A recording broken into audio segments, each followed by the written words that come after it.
നീ ഒറ്റ ദിവസം കൊണ്ട് തന്നെ കാര്യങ്ങളൊക്കെ പഠിച്ചെടുത്തു. അതുകൊണ്ടാണ് ഞാൻ കുറച്ച് റിസ്ക് എടുത്തിട്ടായാലും നിനക്കൊരു ജോലി തരാമെന്ന് വെച്ചത്. ചെയ്യാത്ത ജോലിയാ പാവം ചെയ്തത്, എന്നിട്ടാ അതോടെ തെറിപ്പിച്ച് കളഞ്ഞത്. എന്തായാലും അത് ചെയ്തു കഴിഞ്ഞപ്പോ ഏട്ടത്തിക്ക് തൃപ്തിയായല്ലോ. അവളുടെ ഇപ്പോഴത്തെ ജീവിതം കണ്ടിട്ട് സഹിക്കാൻ പറ്റുന്നില്ല കണ്ണേട്ടാ. പക്ഷെ ഒരു കാര്യം, അവൻ കഞ്ചാവ് കേസിൽ പ്രതിയല്ലാന്ന് തെളിഞ്ഞാൽ, അത് മേഘന്റെ സൃഷ്ടിയാണെന്ന് മനസ്സിലാക്കി കഴിഞ്ഞാൽ പിന്നെ അവന് സംശയിക്കണ്ട. അവരെ നമ്മളായിട്ട് ദ്രോഹിക്കുകയും വേണ്ട. എങ്ങനെ ജീവിച്ചവളാ, ഇപ്പൊ സെയിൽസ് ഗേളായിട്ട് പോലും അവക്ക് തുടരാൻ പറ്റുന്നില്ല.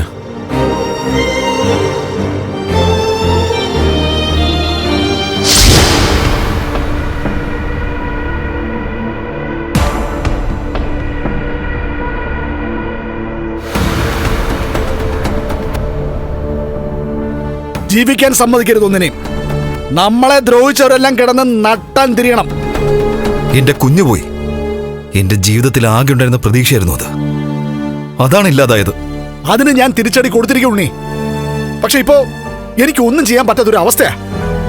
മഹാലക്ഷ്മിയുടെ മുമ്പിൽ പോലും എനിക്ക് തല നിവർത്തി പിടിച്ച് നിൽക്കാൻ പറ്റുന്നില്ല. അതെന്തുകൊണ്ടാണെന്നൊക്കെ എനിക്കറിയാങ്ങളെ.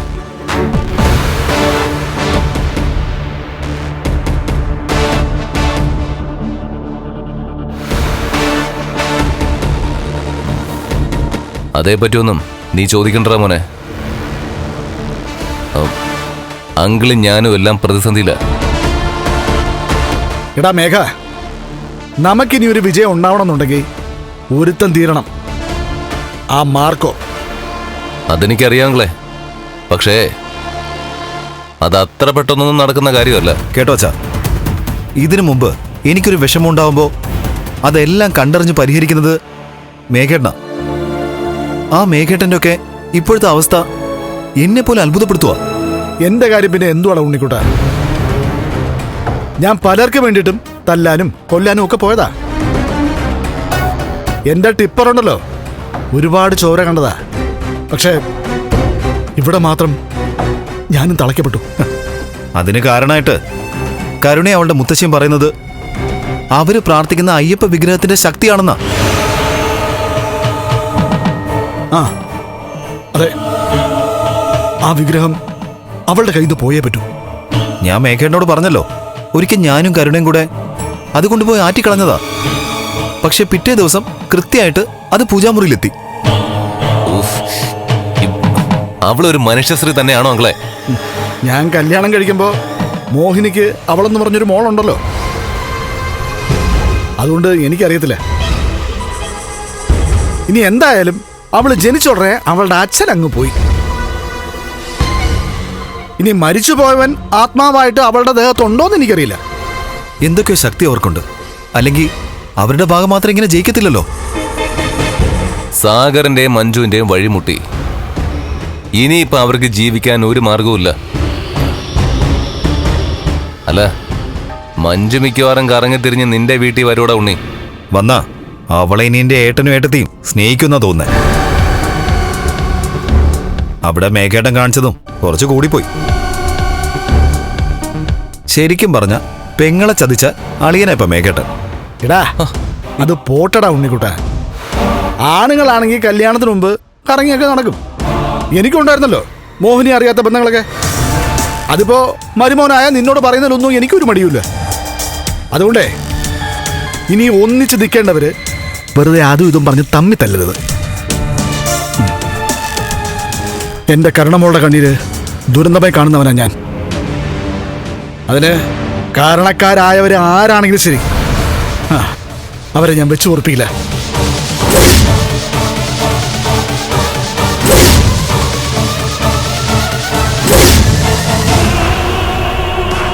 തോമസ് സാർ കൈയൊഴിഞ്ഞതോടെ ഇനി ആരുടെ മുന്നിലേക്കും പോകണ്ടെന്ന് കരുതിയ മെക്കാട് പണിക്ക് പോയത്. അവിടെയും രക്ഷയില്ല. ഇന്നലെ ഭക്ഷണം കഴിച്ചുകൊണ്ടിരുന്ന സമയത്ത് കൈ നീറുന്നത് കണ്ടിട്ട് മഞ്ജു പിടിച്ചു നോക്കി. അപ്പോഴാ ഞാൻ കൂലിപ്പണിക്ക് പോയ കാര്യം അവൾ അറിഞ്ഞത്. അതവൾക്ക് വിഷമമായിട്ടാ അവളൊരു കൂട്ടുകാരിയുടെ കെയർ ഓഫിൽ ടെക്സ്റ്റൈൽസിൽ സെയിൽസ് ഗേളായിട്ട് കയറിയത്. അവിടെയും മേഘൻ അവതരിച്ചു അവളുടെ പണി കളയാനായിട്ട്. ആ ദാ ഈ കട്ടൻ അങ്ങോട്ട് കുടിക്ക്. അപ്പൊ ചുരുക്കി പറഞ്ഞ രണ്ടാളിന്റെയും പണി പോയി. എന്റെ പണി കളഞ്ഞത് മഹാലക്ഷ്മി മേഡോ. പിന്നെ ഉണ്ണി അവിടെ ഉണ്ടായിരുന്നു. ഉണ്ണി എന്നെ കണ്ടതോടെ വിറയിൽ കൂടി. എടാ, നീ മൈക്കാട് പണിക്ക് പോകുന്നതിന് മുമ്പ് ഞങ്ങളോട് ഒരു വാക്ക് പറയണ്ടേ? വയ്യാത്ത പണിയെ നീ എന്തിനടാ പോയത്? എന്റെ മാർക്കോ, കഞ്ചാവ് കേസിൽ ഞാൻ പ്രതിയല്ലാന്ന് പറഞ്ഞിട്ടും നിങ്ങൾ ആരും എന്നെ ഇതുവരെ വിശ്വസിച്ചിട്ടില്ല. ഞങ്ങളുടെ പിന്നാലെ നടന്ന് ശല്യം ചെയ്യുന്നവൻ തന്നെയാ അത് ചെയ്യിച്ചിരിക്കുന്നത്. തോമസ് സാറിനൊപ്പം കൂടിയതുകൊണ്ട് പരിക്കേൽക്കാതെ ഞങ്ങളുടെ ജീവിതം മുന്നോട്ട് പോകുന്നത് മേഘന് നന്നായിട്ടറിയാം. അതുകൊണ്ടാ അദ്ദേഹത്തിന്റെ കാറിൽ തന്നെ കഞ്ചാവ് കൊണ്ടുവച്ചത്. ശരിയായിരിക്കൂടാ മാർക്കോ. എടാ, നമ്മുടെ മേഘന്റെ കോൾ ലിസ്റ്റ് ഒക്കെ എടുപ്പിച്ചതല്ലേ? എടാ, തോമസ് സാറിന്റെ കാറിൽ കഞ്ചാവ് കണ്ടെത്തിയെന്ന് പറഞ്ഞ ദിവസം അവനങ്ങനെ ആരെയും അധികം വിളിച്ചിട്ടില്ല. അത് മറ്റൊരു ഫോണിൽ നിന്ന് വിളിച്ചൂടെ മാർക്കോ? ഇന്നിപ്പോ കഞ്ചാവുമായിട്ട് എനിക്ക് ബന്ധമുണ്ടെന്ന് പറയുന്നു. എന്റെ ഫോൺ പോലീസിനോട് പരിശോധിക്കാൻ ഞാൻ അന്ന് എസ് ഐയോട് പറഞ്ഞതാ. അത്രയും കഞ്ചാവ് എന്റെ കയ്യിൽ വന്നിട്ടുണ്ടെങ്കിൽ അതുമായി ബന്ധപ്പെട്ട് ഞാൻ ആരെങ്കിലും വിളിക്കണ്ടേ? എന്റെ പേരിൽ വേറെ നമ്പറില്ല. ഉണ്ടെങ്കിൽ അതും പോലീസ് അന്വേഷിച്ചോട്ടെ. എടാ സാഗറേ, ഞങ്ങൾ നിന്റെ കാര്യത്തിന് വേണ്ടി അലഞ്ഞുകൊണ്ടിരിക്കുക. പക്ഷേ നിർഭാഗ്യവശാൽ നിന്നെ രക്ഷിക്കാൻ പാകത്തിനൊന്നും ഇതുവരെ ഒത്തു വന്നിട്ടില്ല. അതെന്റെ കാലക്കേട്. എന്തായാലും എനിക്കും എൻ്റെ ഭാര്യയ്ക്കും ജീവിക്കണം. അതിന് മെയ്ക്കാട് പണിയെന്നല്ല, മനുഷ്യനെ കൊണ്ട് ചെയ്യാൻ കഴിയുന്ന ഏത് പണി ചെയ്യാനും ഞാൻ തയ്യാറാണ്. പിന്നെ ആ കണ്ണൻ സാറിനോടും അദ്ദേഹത്തിൻ്റെ ഭാര്യയോടും ഒന്ന് പറഞ്ഞേക്കണം, മേഘനെ പോലെ ഞങ്ങളുടെ ജീവിതം വഴിമുട്ടിക്കരുതെന്ന്. ഇനി എവിടെയെങ്കിലും ജോലിക്ക് പോവുകയാണെങ്കിൽ അവിടെയും വന്ന് എൻ്റെ ജോലി കളയിക്കരുതെന്ന് നിങ്ങൾ അവരോടൊന്ന് പറയണം. എടാ, അവരത്ര ചീപ്പായിട്ടൊന്നും ചിന്തിക്കുന്ന കൂട്ടത്തിലല്ലടാ. കമലേശ്വരം കൺസ്ട്രക്ഷൻ സൈറ്റ് ആയതുകൊണ്ടാ നിന്നെ അവിടെ നിന്ന് ഒഴിവാക്കിയത്. പിന്നെ ഉണ്ണി എന്ന് പറയുന്ന പാഷാണം അവിടെ ഉണ്ടായിപ്പോയല്ലോ. നീ വിഷമിക്കണ്ട, നിനക്ക് എന്തെങ്കിലും ജോലി ഉടനെ തരപ്പെടുത്തി തരാം. അതിനുവേണ്ടി നിങ്ങൾ ആരെയും ഇനി ബുദ്ധിമുട്ടിക്കില്ലെന്ന് ഞാൻ പറഞ്ഞല്ലോ. ഇനി ഏതെങ്കിലും തട്ടുകടയിലോ ഹോട്ടലിലോ കയറാൻ നോക്കണം. അതാകുമ്പോൾ കിട്ടുന്ന പൈസ അതുപോലെ മഞ്ജുവിന് കൊണ്ടുപോയി കൊടുക്കാലോ. എന്നാ ശരി.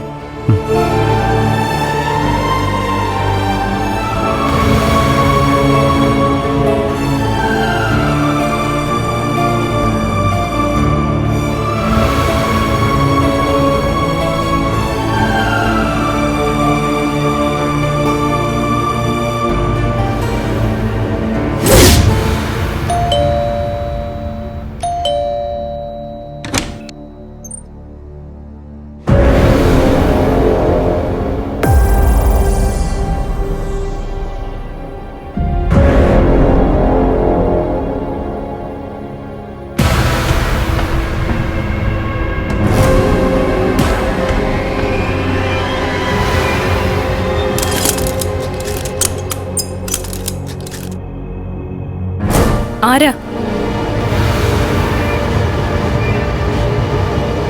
ആരാന്നാ ചോദിച്ചേ?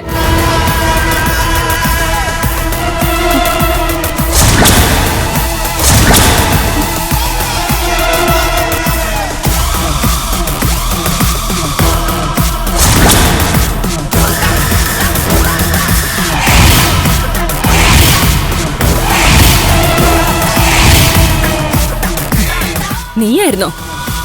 നീ എന്താ ഇവിടെ? നിന്റെ ആ പ്രസരിപ്പൊക്കെ അങ്ങ് പോയല്ലോടി. നിനക്കെന്താ കഴിക്കാനും കുടിക്കാനൊന്നും ഒരുത്താൻ തരുന്നില്ലേ? അല്ല, എങ്ങനെ തരാനാ? ഭാര്യയ്ക്ക് ചെലവിന് തരാനേ അവന് ജോലിയും കൂലിയൊക്കെ വേണ്ടേ?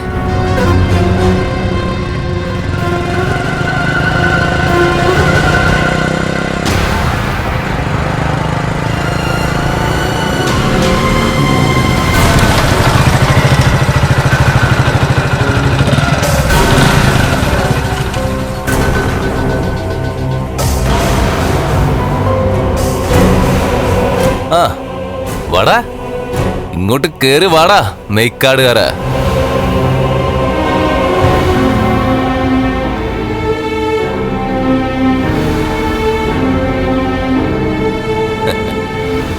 നിന്റെ ആ ജോലിയും പോയി അല്ലേ?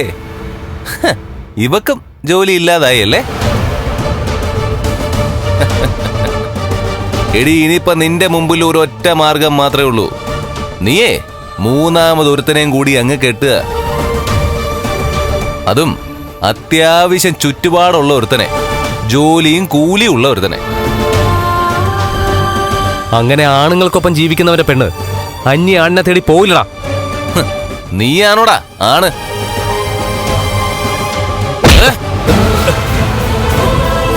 ലോകത്തുള്ള സകല പെൺകുട്ടികളുടെ ജീവിതം തകർക്കുന്ന നീയാണോടാ ആണ്?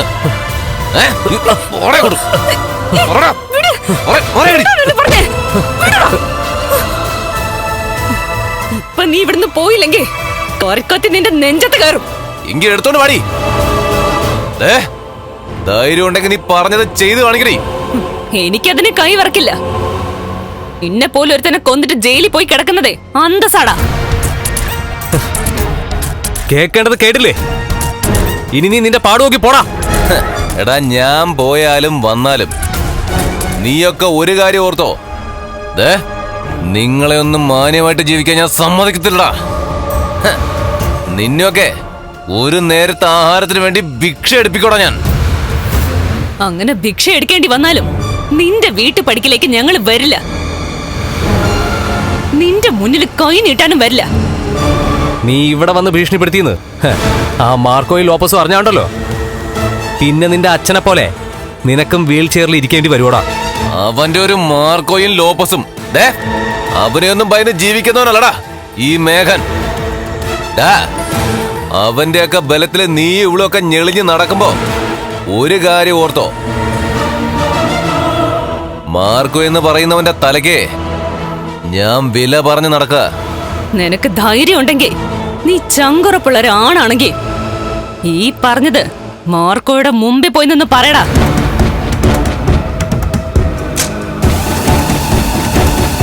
പറഞ്ഞത് കേട്ടില്ലേ? 2 പെഗ് അകത്ത് ചെല്ലുമ്പോ തലയ്ക്ക് വെളിവില്ലാതെ ഇവിടേക്കല്ല വരേണ്ടത്. ആ മാർക്കോയുടെ മുന്നിൽ പോയി ആണത്തം കാണിക്കടാ. അതെങ്ങനെയാ? മാർക്കോയുടെ മുന്നിലേക്ക് ചെല്ലുമ്പോ തന്നെ മദ്യത്തിന്റെ ലഹരി പോവുമല്ലോ, ഭയം കൊണ്ട്. എന്നെ നിനക്കൊന്നും അറിയത്തില്ല. ഇവൻ ജാമ്യത്തിൽ ഇറങ്ങിയെങ്കിലും ഇവന്റെ കേസ് ഇപ്പോഴും കോടതി കിടക്കാടി. കഞ്ചാവ് കേസിലെ നിന്റെ ഇവൻ അകത്താവോടി. അതിനുശേഷം നിന്റെ ഭാവി നന്നാക്കാൻ നിനക്ക് ഞാൻ പറഞ്ഞത് ചെയ്യേണ്ടി വരുവടി. കാശുള്ള ഒരുത്തനെ കണ്ടെത്തേണ്ടി വരും നിനക്ക് ജീവിക്കാൻ. നിന്റെ സംസാരമേ അങ്ങനെ ആയതുകൊണ്ടാ നീ ഇങ്ങനെയൊക്കെ ചിന്തിക്കുന്നെ. എന്നെ വിവാഹം കഴിച്ച ശേഷം സാഗരേട്ടൻ എന്നെ പൊന്നുപോലെ നോക്കുന്നുണ്ട്. അങ്ങനെ താലി കെട്ടിയ പുരുഷൻ അവന്റെ ഭാര്യയെ നന്നായിട്ട് നോക്കിയ നാളെ അയാൾ ഇല്ലാതായാലും ആത്മാഭിമാനമുള്ളൊരു പെണ്ണ് മറ്റൊരുത്തന്റെ തണല് തേടി പോവില്ലടാ. നഷ്ടപ്പെട്ട ഭർത്താവിനെ ഓർത്ത് ജീവിക്കുന്നതല്ലാതെ സ്വന്തം സുഖത്തിനും സന്തോഷത്തിനും വേണ്ടി ഒരു പെണ്ണും ഇറങ്ങി പുറപ്പെടില്ലടാ. നമുക്ക് കാണാവടി, നീ ഉണ്ണിയാർച്ചയാണോ അതോ ഝാൻസി റാണിയാണോന്ന്. ഇപ്പൊ എല്ലാവരോടുള്ള വാശിക്ക് ഇവനെ പറ്റിച്ചേർന്ന് നിൽക്കാ നീ.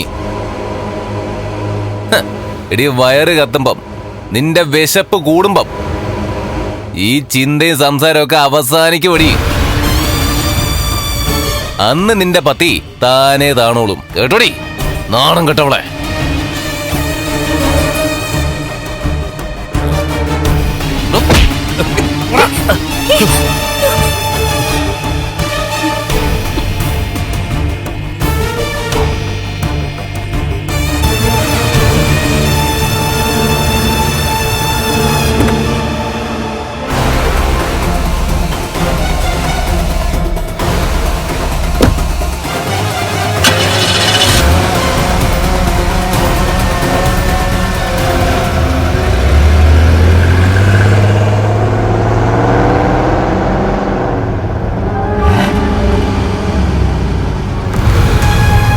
ഇവനെ പോലുള്ളവർ വന്ന് ബെല്ലടിക്കുമ്പോൾ എന്തിനാ മഞ്ജു വാതിൽ തുറക്കുന്നത്? നിനക്ക് ജനലിലൂടെ നോക്കിയിട്ട് വാതിൽ തുറന്നാ പോരായിരുന്നു? ഇവനെ വന്നെന്ന് ഞാൻ സ്വപ്നത്തിൽ പോലും വിചാരിച്ചില്ല സാഗരേട്ടാ. എന്തായാലും അവന് കൊടുക്കാനുള്ളത് കൊടുത്തിട്ടാണല്ലോ നമ്മൾ വിട്ടത്. അല്ലാതെ അവൻ പറയുന്നത് മുഴുവൻ കേട്ടോണ്ട് നിൽക്കുമായിരുന്നില്ലല്ലോ. അതെല്ലാം അതേപടി വിഴുങ്ങുമായിരുന്നില്ലല്ലോ. നീ വാ.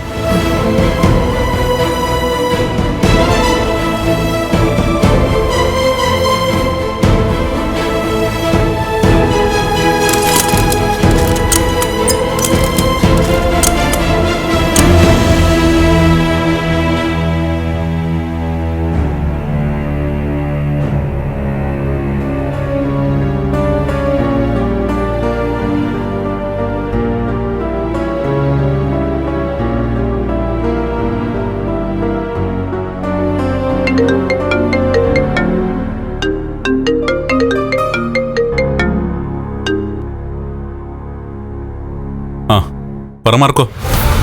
സാറേ, ആ സാഗറിനെയും മഞ്ജുവിനെയും മേഘനാഥൻ ജീവിക്കാൻ സമ്മതിക്കുന്നില്ല. അതിന്റെ കാരണം നമുക്കെല്ലാവർക്കും അറിയാം. എന്നാൽ അതിനൊപ്പം സാറും മഹാലക്ഷ്മിയൊക്കെ കൂടിയല്ലോ. അവൻ എന്നോടെല്ലാം പറഞ്ഞു, മേക്കാട് പണി ചെയ്തതും ചുമടെടുത്തതും എല്ലാം. ജീവിക്കാൻ തുനിഞ്ഞിറങ്ങിയ ഒരുത്തനെ അതിൽ നിന്ന് പിന്തിരിപ്പിച്ചത് ശരിയായില്ല സാറേ.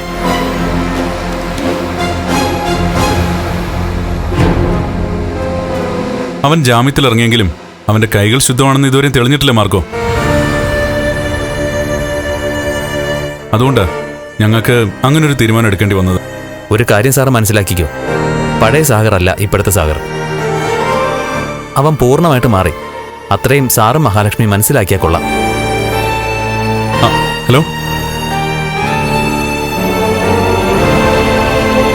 മാർക്കോയെ വിളിച്ചത്? മനസ്സിലായി. സാഗറിനെ പുറത്താക്കിയത് വിഷമായല്ലേ? ഒന്നാലോചിച്ചാ അതിന്റെ ആവശ്യമില്ലായിരുന്നു. അവൻ കക്കാനും മോഷ്ടിക്കാനും അല്ലല്ലോ വന്നത്, അന്തസ്സായിട്ട് കൂലിപ്പണി ചെയ്ത് ജീവിക്കാനല്ലേ. അതുമാത്രമല്ല, മഞ്ജുവിന് ഇപ്പൊ ജോലിയില്ല. ഇങ്ങനെ പോയി അവരെങ്ങനെ ജീവിക്കും മഹി? കണ്ണേട്ടൻ പറഞ്ഞു. എന്താന്ന് വെച്ചാ ഞാൻ ചെയ്തു കൊടുക്കാൻ തയ്യാറാ. ചെയ്തു കൊടുക്കണം. എന്തായാലും മഞ്ജു പട്ടിണി കിടക്കുന്നതിനെ പറ്റി ചിന്തിക്കാൻ പറ്റില്ല. പിന്നെ മാർക്കോയുള്ളതുകൊണ്ട് അങ്ങനൊന്നും സംഭവിക്കില്ല. കണ്ണേട്ടാ, തോമസ് സാറ് നമ്മളെപ്പോലെ ചിന്തിക്കുന്ന കൂട്ടത്തിലാ. അദ്ദേഹം പോലും സാഗറിന് ജോലി കൊടുക്കാത്തത് സാഗറിന്റെ കൈകൾ ശുദ്ധമാണോന്ന് അറിയാത്തതുകൊണ്ടാ. അത് സാഗറിന്റെ കാര്യം. പക്ഷേ മഞ്ജുന്റെ കാര്യത്തിൽ നമ്മൾ കുറച്ചുകൂടെ പക്വതയുള്ള തീരുമാനം എടുത്തേ പറ്റൂ. അത് ഞാൻ അങ്ങോട്ട് പറയാൻ തുടങ്ങുമായിരുന്നു. അവളെ നമ്മുടെ കമ്പനിയിൽ വെച്ചാ ഒരുപാട് വിമർശനങ്ങളുണ്ടാവും. പക്ഷേ കണ്ണേട്ടന്റെ പരിചയത്തിലുള്ള ആരോടെങ്കിലും പറഞ്ഞാ അവൾക്കൊരു ജോലി കിട്ടില്ലേ? അതേപ്പറ്റി ആലോചിക്കണം. അല്ലെങ്കിൽ മാർക്കോയെ പോലെ പലരും നമ്മളോട് പിണങ്ങും. അതുമാത്രമല്ല, അവൾ എൻ്റെ ഒരേ ഒരു പെങ്ങളാ. അവൾ എന്തൊക്കെ പറഞ്ഞാലും അവൾ വിഷമിക്കുന്നത് എനിക്ക് സഹിക്കാൻ പറ്റില്ല. സാഗർ എന്നോട് പറഞ്ഞതും ചെയ്തതും ഒന്നും എനിക്ക് മറക്കാൻ പറ്റില്ല കണ്ണേട്ടാ. എങ്കിലും ഇപ്പൊ അവന്റെ ഒരു പോക്ക് നല്ലതാണെന്നാ എനിക്ക് തോന്നുന്നത്. ഈ കഞ്ചാവ് കേസിൽ അവൻ പ്രതിയല്ലാന്ന് തെളിയട്ടെ. അത് കഴിഞ്ഞാ പിന്നെ അവനോട് നമുക്ക് ശത്രുത വെച്ച് പുലർത്തണ്ട. എന്നാ അതുവരെ അവനെ പൂർണ്ണമായിട്ട് ഉൾക്കൊള്ളാനും പറ്റില്ല. അതല്ലേ നല്ലത്? ഒരു മാസത്തേക്കുള്ള സാധനമൊക്കെ അവർക്ക് എടുത്തു കൊടുക്കായിരുന്നു. പക്ഷെ അതൊന്നും അവൾ സ്വീകരിക്കുന്ന എനിക്ക് തോന്നുന്നില്ല. അതുകൊണ്ടാ ഞാൻ പറഞ്ഞത്, അവൾ പോലും അറിയാതെ അവക്കൊരു ജോലി ശരിയാക്കി കൊടുക്കാൻ.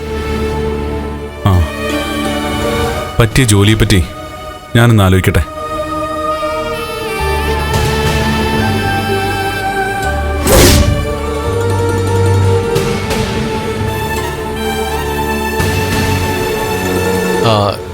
നീ എന്താ ആലോചിക്കുന്നേ?